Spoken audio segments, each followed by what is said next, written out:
For getting high, so people who intoxicate themselves in different ways, any type of altered state of consciousness, the words are what they say they are. And English is a living language, so it actually tells you what it does. So getting high itself, it actually elevates you to different realms of consciousness. So it takes you to different levels. Now, the thing about it is it can take you to those realms, but if you're there all the time, you don't explore the realm that you exist in physically. And that's the whole reason why you came down here. So if you're getting drunk, it takes you to different realms. People say it allows different spirits in you. That's why it was called spirits.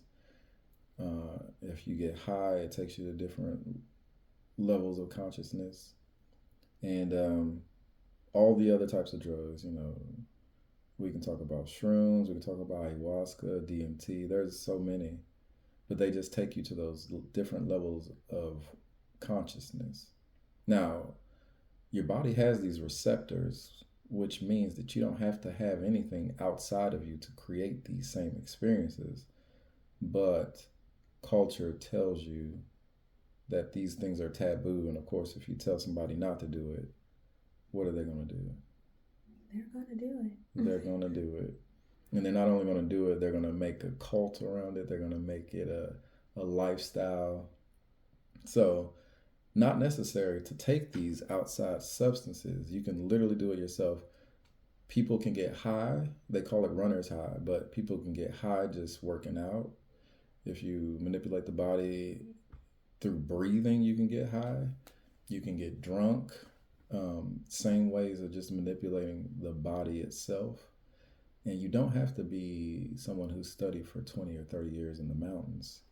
As a matter of fact, you could go up to the mountains and get yourself high because of the altitude. But you don't have to take anything outside of yourself to create these same effects that allow you to go to these different levels of consciousness and altered states. So you said you've never experienced much of any of that, right?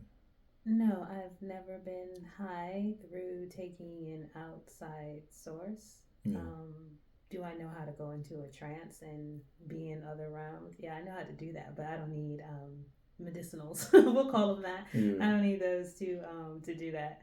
exactly. And when you take those outside substances, the body expects them now. So it actually, in a way, can make you looks less acceptable to doing it yourself. So if you have to drink all the time to get drunk, or if you have to get high all the time, it takes away that natural ability for you to do it yourself. So that can be the downside. But in the past, a lot of past cultures would use high every so often. You've heard of peace pipes. You saw what happened during the Opium Wars. You saw what happened when different cultures used those things, either overuse them or use them appropriately.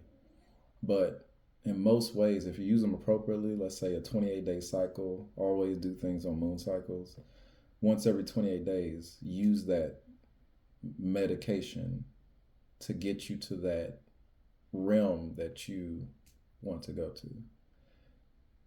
And so, in essence, just drink responsibly.